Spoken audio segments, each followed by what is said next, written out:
As per usual, I've probably done like 65 takes of this video all week, by the way. And none of them really felt like it was a good time to do it. I was too all over the place. So now I think today is a good day to do it to explain exactly what's going on. Roughly 18 months ago, I put my name on a list to see a Professor Michael Cooper, who apparently is like the bad boy at bowel endo excision in Sydney. Pretty much just going off a punt that he'd see me and I could, sell a kidney or a leg to have proper excision so I could live the rest of my life without pain. Obviously, everyone knows how bad things got in Sydney with COVID some time ago, and or a lot of elective surgery lists got shut down. So honestly, you just pretty much give up hope and try to invest in other areas like WA, which has been pretty fruitless for me. Obviously, besides the beautiful help I'm getting at King Edward. Um, and I admittedly forgot about it. Last week on Tuesday, I was limping home in a lot of pain and just feeling pretty sorry for myself, which is probably not a good thing. But anyway, you have days like that, and that's okay. And I got a call from the beautiful Kathy at the rooms of Professor Michael Cooper. And she told me that I was second on the list, and if the lady that was first on the list couldn't be contacted, I would need to be ready to fly shortly. So you can imagine I was quite taken by this conversation on the phone. And I said, well, look, first of all, how much is this going to cost me? And, how many kidneys do I need to sell if they're not already cooked from endo? And she laughed. And she said, well, no, he's going to do it public for you, sweetheart. And I cried like you wouldn't believe. I asked her to repeat it because I actually didn't believe her, because it's like that's such a kind, amazing thing to do. So after getting off that phone call and just sitting there staring at the wall for about 5 hours, I started to slowly get my shit together and wait for the date, which I got the next day. First, it was going to be the 29th, and then they've actually decided to move it to the 15th because probably the severity of the case, and they want to use a robot called the Da Vinci robot. So they'll have two surgeons powering the robot to remove possibly a section of my bowel if they can't shave the endo off and excise all the endo they can find. So I'm flying on the 10th. I'm going under the robot instead of under the knife on the 15th. The Mr. Dave Tabane I'll be staying with in Sydney, which I'm very, very thankful for. Thank you so much, and his beautiful partner.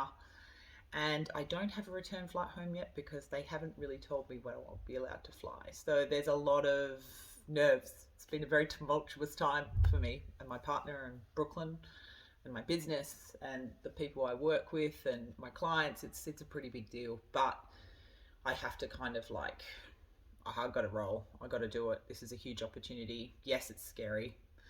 Yes, I have to go alone, but I'm not alone. I've got the support of so many beautiful people that I'm ready to go.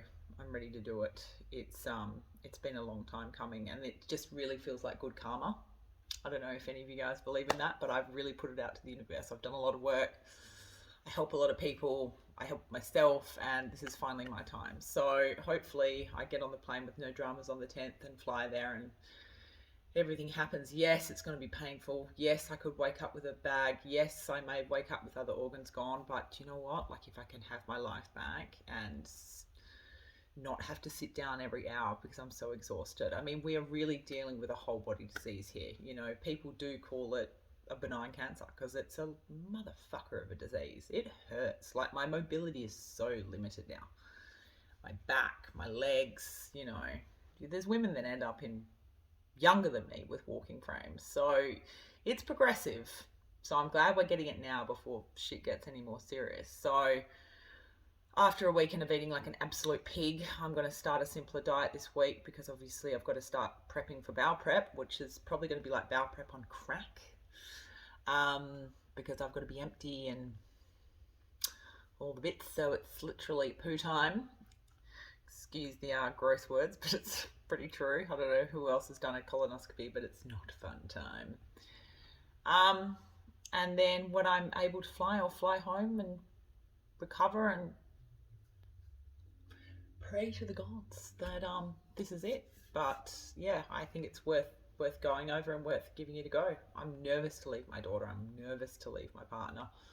I'm nervous to leave my gym, my clients, you know, everything I put so much love into, but I think this is my time. It's my time to go. It's my time for me. So I'll keep sharing, and it's nice to do this video diary without doing this because that was what it was like all week, just a shaking, mumbling mess. I think I sat on the couch for like 3 hours the other day and just literally stared at the wall because I was actually in shock. Is this really happening or am I losing my mind? I think I'm still losing my mind. Yeah, that's it for now. I'll keep the updates coming through because I'm a little less in shock and shaky. And peace out. Happy Sunday. Love you all.